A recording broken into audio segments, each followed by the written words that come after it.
Assalamualaikum warahmatullahi wabarakatuh. Alhamdulillah, alhamdulillahi rabbil alamin. Assalatu wassalamu ala asyrafil anbiya'i wal mursalin, sayyidina wa maulana Muhammadin wa ala alihi wa ashabi ajma'in. Allahumma salli wa sallim wa barik ala habibina wa syafi'ina sayyidina Muhammad ibn Abdullah wa ala alihi wa mawala wa man tabi'ahu bi ihsan ila yaumil qiyamah. Ba'd. Faqala Allah Ta'ala fi kitabihil karim, a'udzu billahi minasyaitonir rajim. Bismillahirrahmanirrahim. Wabtaghi fi ma ataqallahu ad-darul akhirah wa la tansa nasibaka minad dunya wa ahsin kama ahsanallahu ilaik wa la tabghil fasada fil ard innallaha la yuhibbul mufsidin. Qala Nabiina Muhammad sallallahu alaihi wasallam fil hadis, kun aliman aw muta'alliman aw mustami'an aw muhibban fala takun khamisan fatahlik. Alhamdulillah, senantiasa bersyukur kita kepada Subhanahu wa taala. Bersyukur berarti berterima kasih, mengucapkan kalimat alhamdulillah. Segala puji bagi Allah. Mau ditambahkan Rabbil Alamin boleh. Alhamdulillahi Rabbil Alamin. Segala puji bagi Allah, Tuhan semesta alam. Yang perlu kita pahami hari demi hari, detik demi detik, minggu demi minggu, bulan demi bulan, tahun demi tahun, bertambahlah usia kita. Pada hakikatnya bukan nilainya bertambah, tapi jatahnya berkurang. Itulah hidup dan kehidupan. Jadi patutlah kita syukuri di pagi hari yang berkah ini. Tadi jam 3 mungkin jam 4 kita sudah sahur, ya, karena hari ini hari Arafah. Hari Arafah, hari di mana para jamaah haji seluruh penjuru dunia pada hari ini berkumpul di padang Arafah. Manifestasi nanti insya Allah kita akan dikumpul di hal yang sama di padang Arafah ketika sudah kiamat nanti, ya. Jadi tadi Pak Imam membaca takbir. Mungkin ada yang terkejut, lah apa-apa pelik baca takbir itu, ya. Ada, saya jelaskan.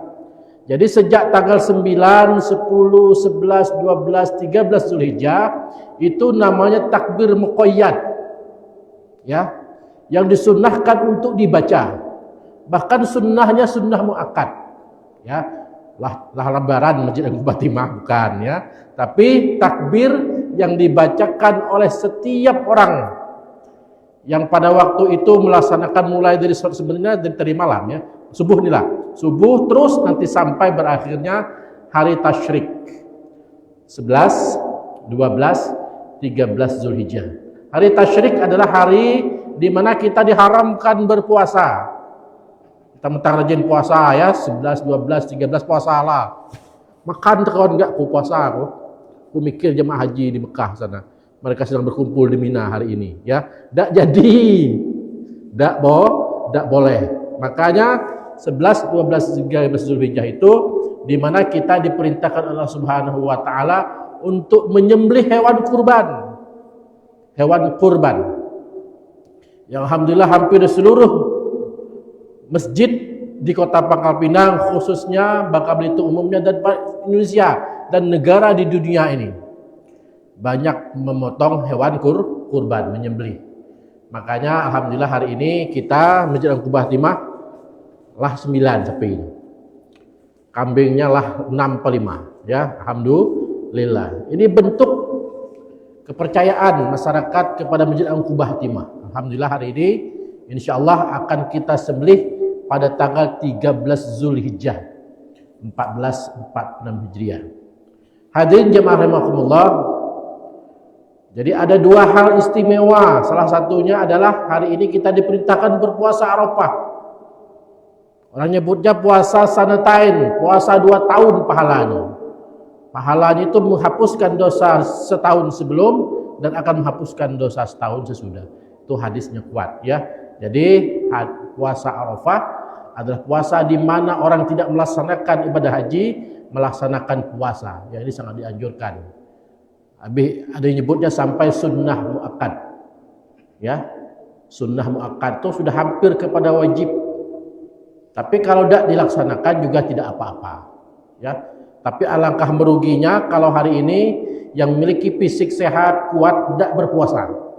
Ya, karena wallahu alam tahun depan ketemu lagi dengan hari Arafah.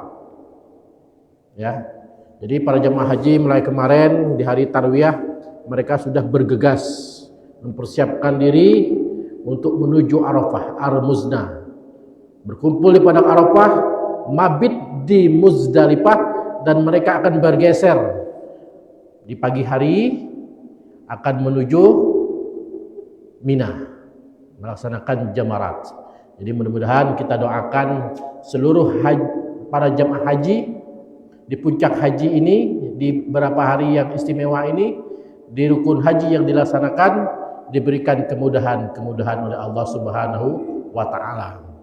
Hari ini para jemaah haji menggunakan pakaian ihram.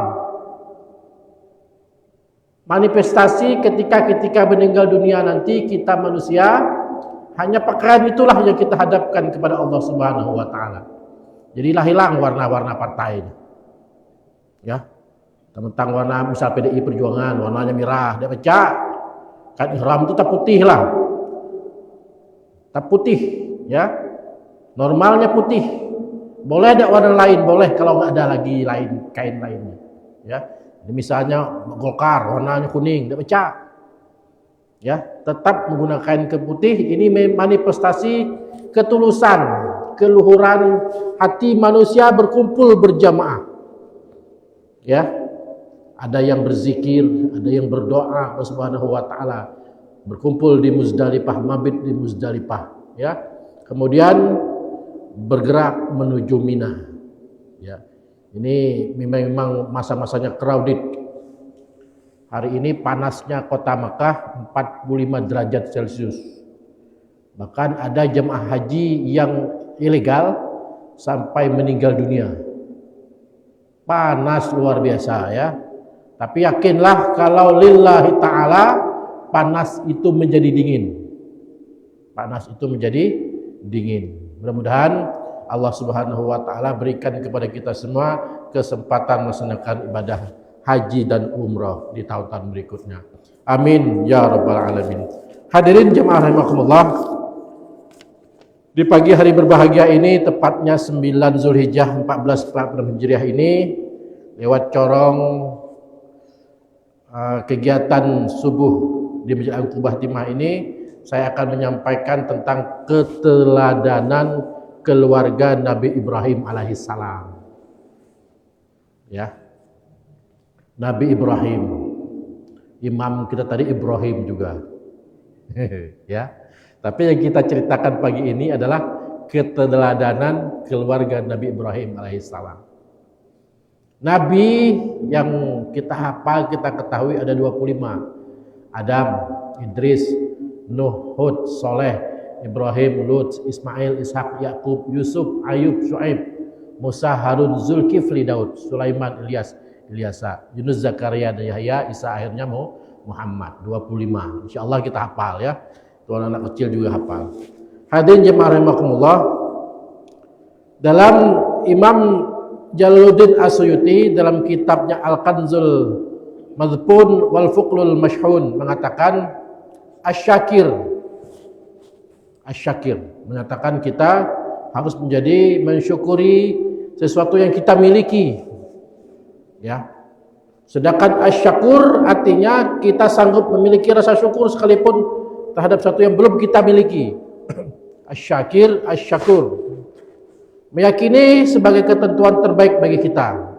Karena setiap hal pasti mengandung risikonya. Misal kita berikan sebuah ilustrasi, ya, memiliki mobil mewah, tanah luas, memang memberikan prestise nilai investasi untuk syukurnya, ya. Namun juga membawa risiko tersendiri. Mobil mewah, orang yang punya mobil mewah itu, ya, memiliki kebutuhan pemeliharaan, asuransi, keamanan ekstra agar tetap terjaga kondisi dan nilainya. Sementara tanah yang banyak memerlukan pengelolaan rutin serta pelindungan dan risiko atau sengketa kepemilikan. Ini yang patut kita syukuri. Kita mulai dari pemahaman tentang keteladanan keluarga Nabi Ibrahim alaihissalam. Hadirin jamaah Masjid Agung Kubah Timah, jamaah yang melewati Facebook Masjid Kubah Timah, alhamdulillah kita pahami bahwa Nabi Ibrahim alaihissalam ini adalah keluarga yang soleh, keluarga yang soleh. Ya, sang ayah Nabi Ibrahim serta istrinya Siti Hajar dan Siti Sarah dan kedua putranya Ismail Ishak. Nabi Ibrahim Nabi, Ismail dan Ishak juga Nabi. Ya, semuanya adalah hamba-hamba Allah yang soleh. Apa arti soleh? Soleh artinya memenuhi ilmu, memiliki memenuhi hak Allah dan hak sesama. Soleh. Kesolehan tidak akan tercapai kecuali dengan ilmu dan amal. Jadi orang yang berilmu, yang beramal boleh dikatakan soleh. Alim dia itu, soleh dia itu, tapi tidak pernah ibadah. Bukan soleh, salah. Ya. Jadi orang dikatakan soleh itu kalau dia memiliki hak, ya, memenuhi hak Allah dan hak sesama hamba.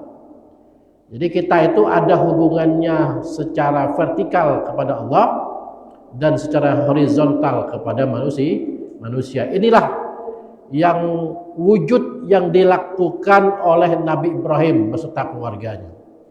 Ya. Nabi Ibrahim bersama dua istrinya dan kedua anaknya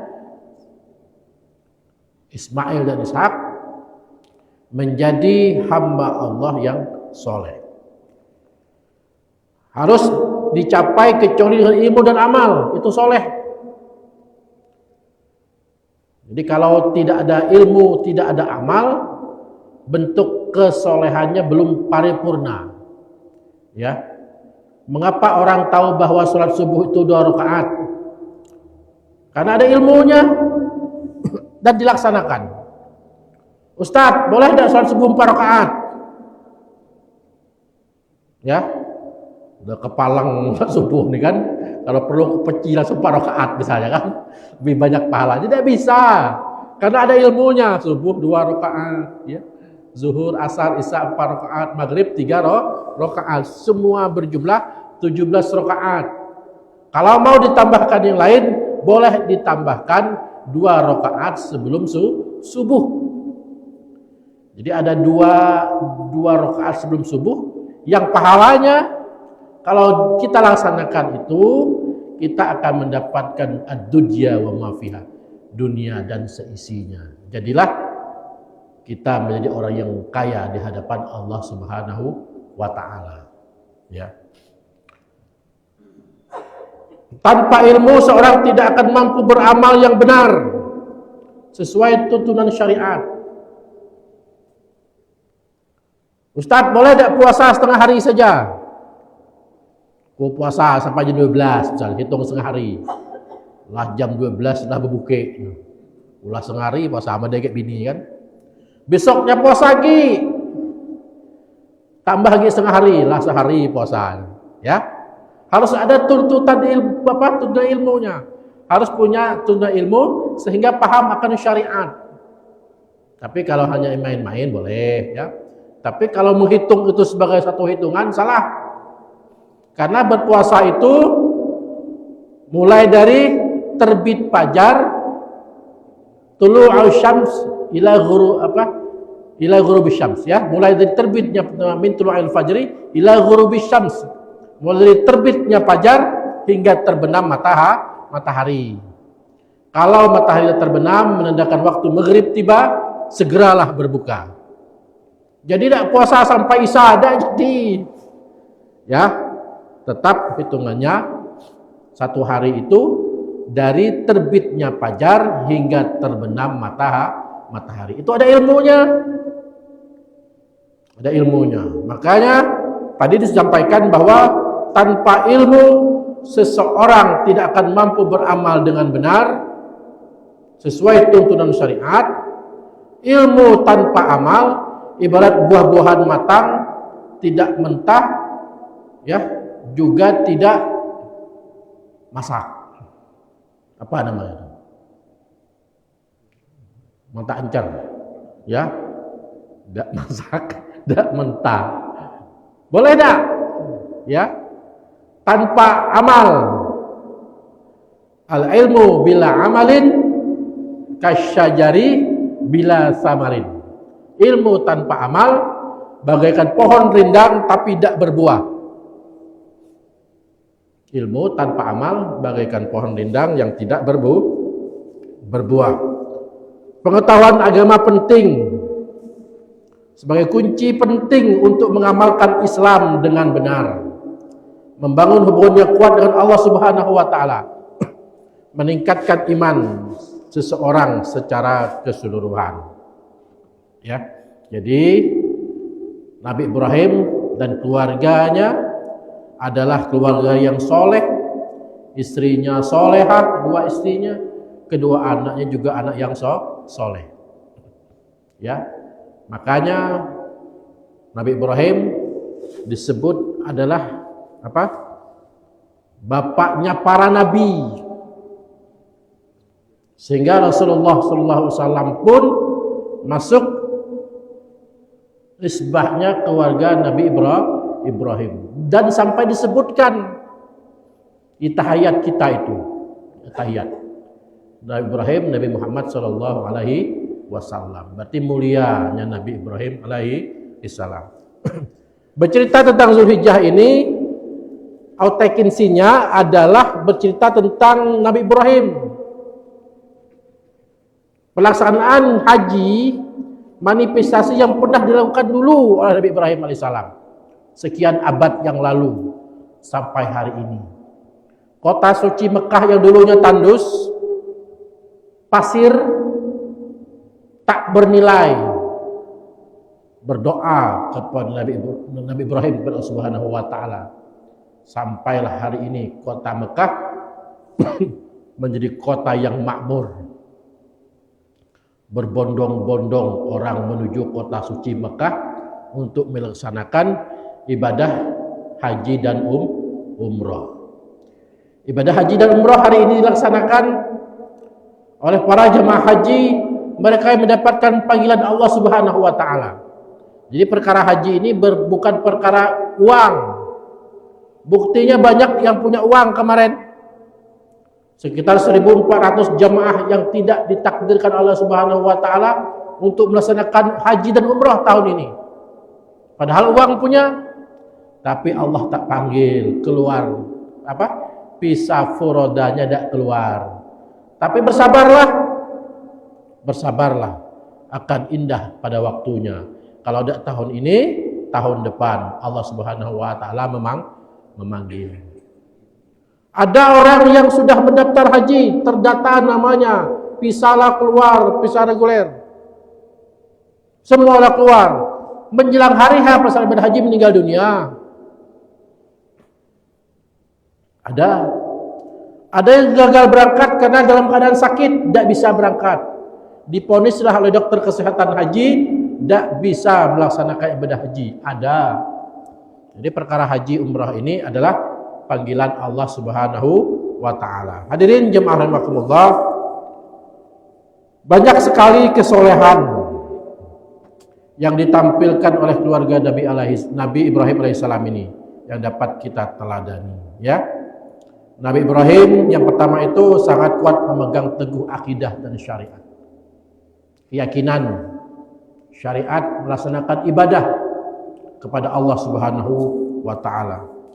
Termaktub di Al-Quran surah Ali Imran ayat 68. A'udzubillahi minasyaitonirrajim. Bismillahirrahmanirrahim. Ma kana Ibrahim Yahudiyan wala Nasraniyan, walakin kana hanifan muslima wa ma kana minal musyrikin. Nabi Ibrahim bukanlah seorang Yahudi dan bukan pula orang Nasrani, melainkan dia adalah seseorang yang memegang teguh agama Islam. Dia bukan pula termasuk golongan orang-orang yang musyrik. Nasrani, Yahudi. Ada hadis Rasulullah sampaikan, kullu mauludin yuladu al fitrah hatta yuraba fa abawahu yuhawidanihi aw yunassiranihi aw yumajjisani.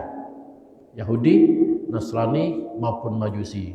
Ditanyalah oleh muridnya, santrinya, Ustadz, 3 pilihannya, Yahudi, Nasrani, Majusi.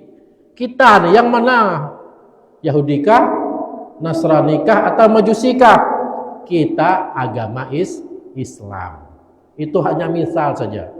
Rasulullah itu paling pandai mengucapkan kata-kata yang perlu pemikiran lebih lanjut.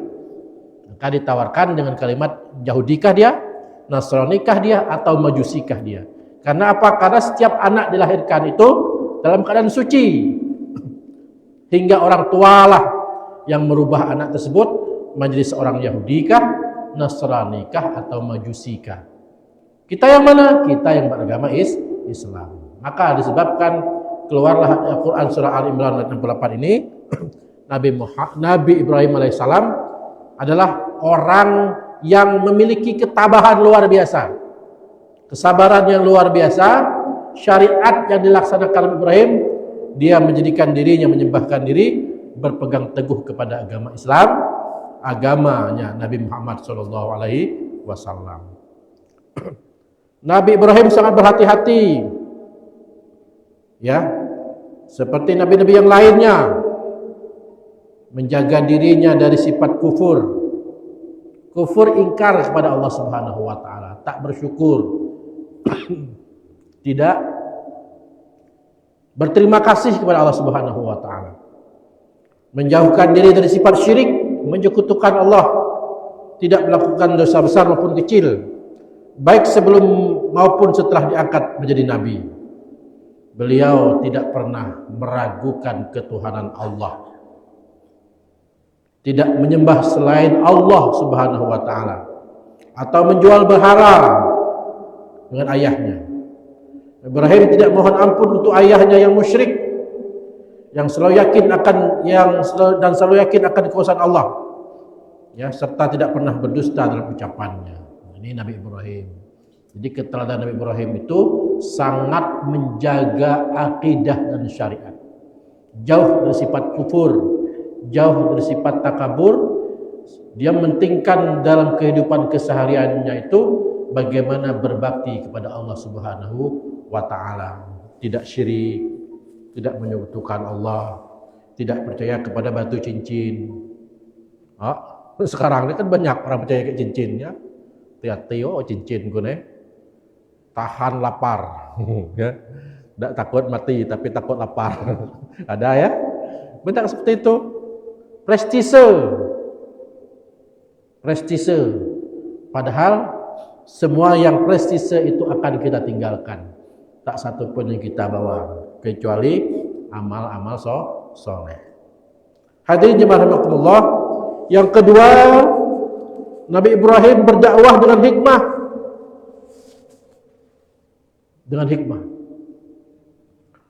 Ud'u ila sabili rabbika bil hikmati wal mau'izatil hasanah. Jadi Nabi Ibrahim itu mengajak orang memeluk agama Islam, melaksanakan aktivitas ubudiyah Islam itu secara hikmah, tidak dengan kekerasan. Tidak mau ikut saya bunuh, tidak. Ibrahim melaksanakan berdakwah itu secara hikmah. Ya, apa artinya hikmah? Hikmah artinya berhasil apa yang diinginkan tanpa menimbulkan akibat buruk kepada orang lain atau menimbulkan masalah, tidak dengan kekerasan. Ya, sesuai dengan seperti moto pegadaian, ya. Dia mengatasi masalah tanpa masalah. Jadi kalau orang punya masalah, diatasi oleh Nabi Ibrahim alaihissalam dengan tanpa masalah, dengan tanpa kekerasan, ya, dengan budi pekerti yang luhur, ditunjukkan dengan uswatun hasanah, sehingga Nabi Ibrahim memberikan i'tibar, memberikan ibrah kepada para pengikutnya, kepada anak dan keluarganya, untuk senantiasa beriman dan bertakwa kepada Subhanahu wa taala, melaksanakan aktus ubudiyahnya, melaksanakan dakwahnya secara santun, sederhana, tidak dengan kekerasan. Ya. Kita bacakan di Al-Qur'an surah Maryam ayat 42. Auzubillahi minasyaitonirrajim. Bismillahirrahmanirrahim. Iz qala li abihi ya abati lima ta'budu ma la yasma'u wa la yubsiru wa la yughni anka syai'a. Artinya Nabi Ibrahim alaihissalam menjaga adab seseorang anak pada orang tua, menjelaskan pada akhirnya, wahai bapakku, mengapa kamu menyembah sesuatu yang tidak mendengar, tidak melihat dan tidak dapat menolong kamu sedikit pun, ya. Jadi Nabi Ibrahim punya ayah yang musyrik. Ibrahim, walaupun dia seorang nabi, tapi memiliki ayah yang musyrik, tidak percaya dengan Allah Subhanahu wa taala, ya. Inilah pepatah Arab mengatakan al-adabu fawqa ilmi. Artinya adab itu lebih tinggi daripada ilmu. Kalau hanya mengandalkan ilmu tanpa dibarengi dengan adab, iblis lebih bisa. Sebab iblis diberikan keistimewaan oleh Allah Subhanahu wa taala, lebih pintar daripada manusia. Manusia itu iblis. Jadi kalau orang yang merasa lebih pintar dari orang lain, itu iblis. Betul artinya kan? Kalau merasa lebih hebat dari orang lain berarti iblis. Kalau merasa lebih dan lebih dari orang lain, kita ini kan hanya pandai. Tapi lebih pandai merasa saja, ya. Merasa lebih hebat, merasa lebih berpengaruh. Ya. Jadi Nabi Ibrahim yang punya ayah seorang musyrik saja tidak mau mendoakan ayahnya. Ya. Berarti mulai hari ini yakinlah bahwa orang itu lebih dihargai kalau adabnya lebih baik. Yang ketiga, Nabi Ibrahim punya ilmu. Ya, memiliki hujah yang kuat, beramal ma'ruf nahi mungkar, penuh keberanian. Nabi Ibrahim telah diberi hujah yang kuat oleh Allah Subhanahu wa taala dan selalu dapat mematahkan berbagai dalih yang dilontarkan oleh musuh-musuh Islam ketika berdebat. Ini terbaca yang kita pahami di Al-Qur'an surah Al-An'am ayat 83. Auzubillahi minasyaitonirrajim. Bismillahirrahmanirrahim. Wa tilka hujjatuna atainaha Ibrahim ala qaumih. Artinya itulah hujah yang kami anugerahkan kepada Nabi Ibrahim untuk menghadapi para kaumnya. Banyak tak pengikut Ibrahim? Banyak. Ya.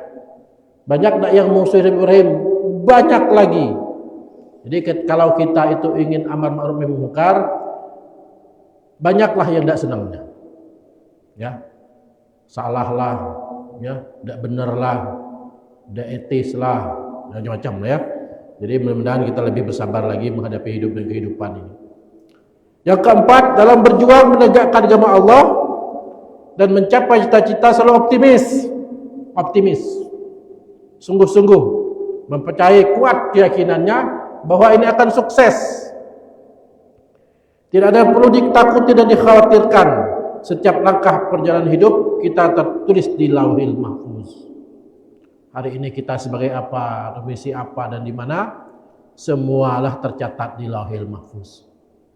Pak Ustaz Ibrahim hari ini ditakdirkan Allah Subhanahu wa taala sebagai imam Masjid Agung Batimah. Dapat nolaknya. Lah tertulis di Lauhil Mahfuz. Ustaz Indra hari ini misalnya 2029 calon wali kota misalnya kan, lah tertulis di Lauhil Mahfuz. Kita hanya menggerakkan saya ikhtiarnya saja. Semuanya sudah tertulis di Lauhil Mahfuz. Meninggalnya kapan, menikahnya kapan, punya istri lebih dari satu atau tidak, telah tertulis semuanya di Lauhil Mahfuz. Ya, semuanya telah tertulis di Lauhil Mahfuz. Ada anekdot tentang kurban, ya. Apa katanya? Kurban ini banyak yang mampu tapi tidak mau. Kalau beristri lebih dua itu banyak yang mau tapi tidak mampu. Dipelabuk bininya kan. Khawatir, takut. Tuh anekdot tentang kurban. Banyak yang mau, banyak yang mampu tapi tidak mau. Motornya baru NMAX, buka bungkus. Harganya 36 juta. Mampu. Tapi berkorban tidak mau. Mobilnya mentereng, terbaru, Innova hybrid, Zenith, macam-macam. Tapi berkorban tidak mau, padahal mampu. Itibar bagi kita. Pelajaran bagi kita. Tanya nak berbini lagi, mau kan naknya. Tanya bagi adik nak bini lagi, nak mau kan, tapi tak mampu. Tak mampu ya. Jadi semua kita ini, apapun kita hari ini, semuanya lah tertulis di Lauhil Mahfuz. Ya, lah tercatat. Kapan lahirnya, kapan menikahnya, kapan meninggal dunianya sudah tercatat di Lauhil Mahfuz. Ada seorang imam meninggal dunia ketika jadi imam, banyak. Tapi saya tidak dengar cerita orang yang biasa mukul beduk meninggal ketika mukul beduk ya. Kalau muazin meninggal dunia ketika azan, banyak. Banyak juga marbot masjid yang meninggal dunia ketika dia melaksanakan sholat duha, banyak. Imam masjid ketika setelah sholat subuh meninggal dunia. Banyak. Ya. Jadi mudah-mudahan kita ini meninggalnya di masjid, Pak. Masjid ini lah. Ini terminal terakhir kita. Ya. Sibuk proyek, tinggalnya di proyek misalnya kan. Bagi yang punya proyek ya. Kita itu sesuai dengan kehidupan kita sehari-hari lah, meninggal dunia. Hadirin jemaah rahimakumullah, dibuktikan ketika Raja Namrud hendak melemparkannya ke dalam api yang berkobar-kobar. Nah, Ibrahim alaihissalam tidak gentar sedikit pun, tidak takut sedikit pun. Ia yakin sepenuhnya bahwa Allah Subhanahu wa taala akan menolong hambanya yang memperjuangkan agamanya. Dalam kondisi tersebut, mukjizat Nabi Ibrahim alaihissalam ditujukan Allah Subhanahu wa taala melindungi Nabi Ibrahim alaihissalam dan menunjukkan bukti kekuasaan Allah. Atas izin Allah Subhanahu wa taala, api yang ditakdirkan panas saat itu juga menjadi dingin. Dan Nabi Ibrahim pun selamat. Firman Allah Subhanahu wa taala, "Qulna ya narukuni bardan wa salaman ala Ibrahim."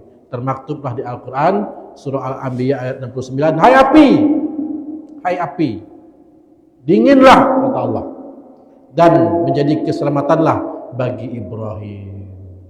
Raja Namrud pahamlah, dikumpulnya di tengah-tengah Nabi Ibrahim, diletakkan, dikebet ya, diikat, kumpulkan kayu-kayu besar untuk Nabi Ibrahim tenang-tenang saja, karena dia Nabi akan mendapatkan perlindungan Allah Subhanahu wa taala, yang akhirnya memang Allah berikan mukjizat kepada Nabi Ibrahim. Api yang ditakdirkan panas menjadi dingin. Kita jangan coba-coba. Dak deh mukjizat tuh. Ketika api membara ya, cacak nak loncat ya, api itu mati. Kering, angus ya. Hitam dengan main-main. Cacak jadi mukjizat. Mentang-mentang rumah Ibrahim.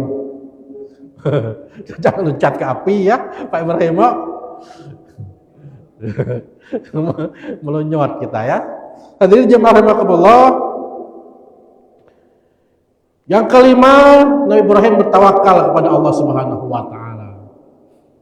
Peristiwa ini menjadi ikhtiar kita semua, tercermin pada peristiwa di mana Nabi Ibrahim alaihissalam meninggalkan Siti Hajar dan Ismail yang masih bayi di kota Makkah ya. Di kota Makkah, Ibrahim meninggalkan Nabi Ismail. Di Makkah yang tandus, tidak ada sumber air. Akhirnya Ibrahim meninggalkan keduanya karena menjalankan perintah Allah Subhanahu wa taala, dan Siti Hajar rela ditinggalkan di tempat itu. Cerita ketika perbakaran habis, air susu pun mengering. Si Hajar mencari air 7 kali, berlari-lari dari Bukit Sofa dan Marwa. Kemudian dari arah kaki mungil Ismail tiba-tiba mengeluarkan air yang melimpah, air Zam-Zam, sebagai simbol rezeki, merupakan bukti Allah Subhanahu wa taala memberi ruang kepada para manusia untuk selalu berikhtiar secara maksimal, berusaha, ya, mulai dari Sofa Marwa, Sofa Marwa, Sofa Marwa, Sofa Marwa, sampailah 7 kali putaran, sehingga itulah yang dilaksanakan oleh para jemaah haji umrah, melaksanakan sa'i. Kalau orang-orang Arab tuh ada lampu hijau tuh larinya kencang tuh. Kita yang orang Indonesia ngep-ngep ya jalannya. Kalau kita orang Indonesia kan berguyur ya, tapi sampai juga kan. Itu kurang lebih 3,5 kilo tuh. Jadi sekali perjalanan Sofa Marwah itu 0,5 kilo. Ya, 0,5 kilo.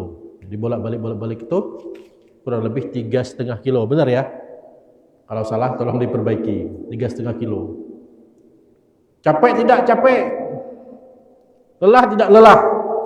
Tapi ini itibar dulu yang pernah dilakukan oleh Nabi Ibrahim.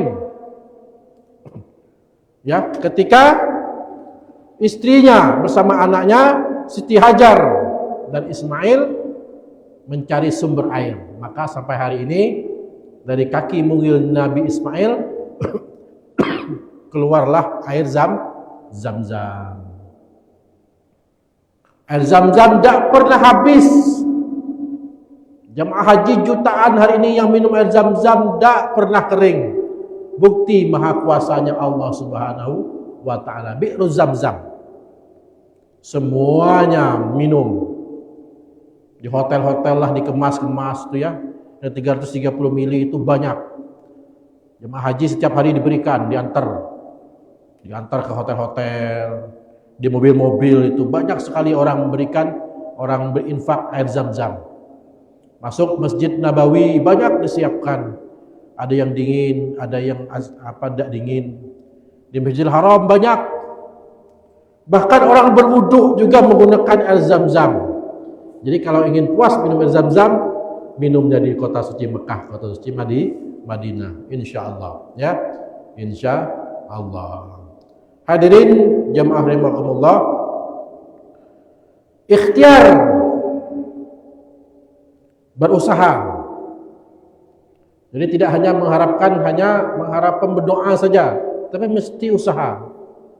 Fa iza qudiyatis shalah fantashiru fil ard tabtaghu min fadlillah waskurullaha katsiran la'allakum. Jadi setelah salat itu menyebar ke muka bumi ini, cari karunia Allah sebanyak-banyaknya.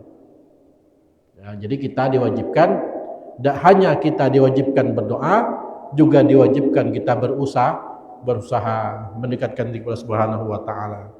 Hadirin jemaah rahimakumullah, yang keenam, Nabi Ibrahim bersama putranya bersegera menjalankan perintah Allah seberat dan sebesar apapun risikonya.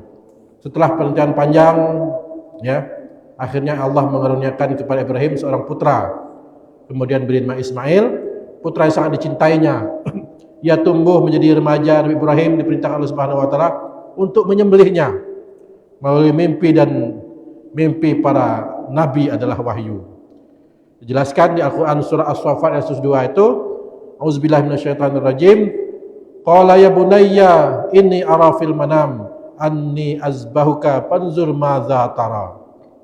Ya, ini kata Ibrahim, duhai putraku, sesungguhnya aku melihat dalam mimpi bahwa aku menyembelihmu, maka pikirkanlah apa pendapatmu.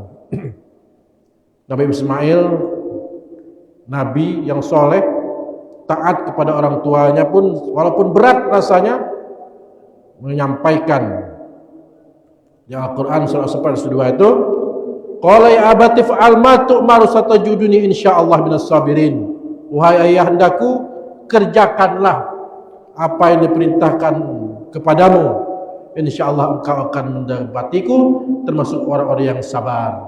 Ya, jadi perintah kita melaksanakan kurban itu ceritanya cerita Nabi Ibrahim dan Nabi Ismail. Ibrahim yang lah tua tapi tidak kunjung diberikan oleh anak Allah Subhanahu wa taala. Bermunajat, diberikan anak Nabi Ibrahim, mendapatkan perintah untuk berkurban. Siapa yang dikorbankan? Anaknya. Menyampaikan kepada anaknya karena kedua-duanya adalah hamba Allah yang soleh, semuanya menjalankan perintah itu. Ya, Nabi Ibrahim ngomong kepada putranya, kemudian disampaikanlah kepada putranya, laksanakan wahai ayahku, engkau akan mendapatiku termasuk orang-orang yang sabar. Dijadikanlah, makanya hari ini yang dulu ceritanya menyembelih anak, tapi sekarang tidak menyembelih, ya, digantikanlah Nabi Ismail ketika di puncak bukit.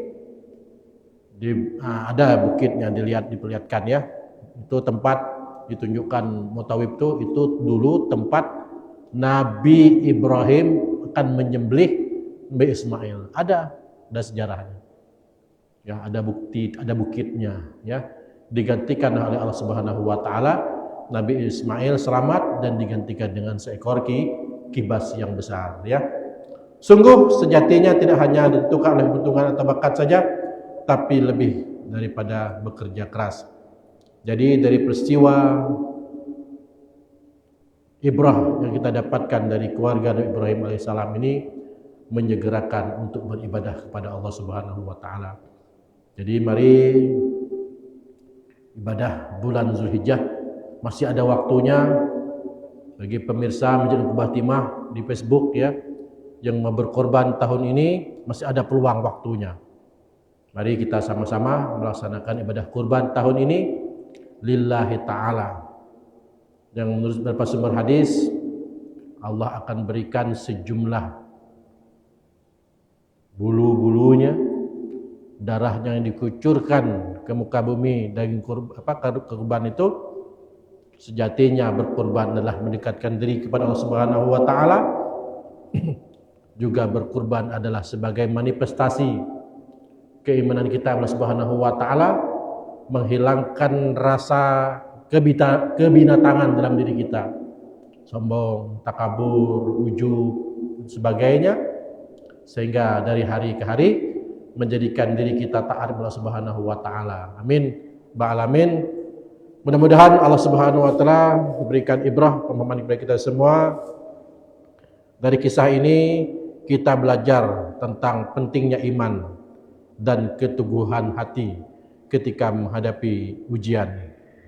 Semoga kita bisa meneladani keteladanan Nabi Ibrahim alaihissalam dan menjalankan nanti ibadah Idul Adha insyaallah besok dengan sebaik-baiknya dalam rangka meningkatkan iman dan takwa kita kepada Allah Subhanahu wa taala. Demikian dapat saya sampaikan di sebuah hari ini tepat 9 Zulhijjah 14 Hijriah.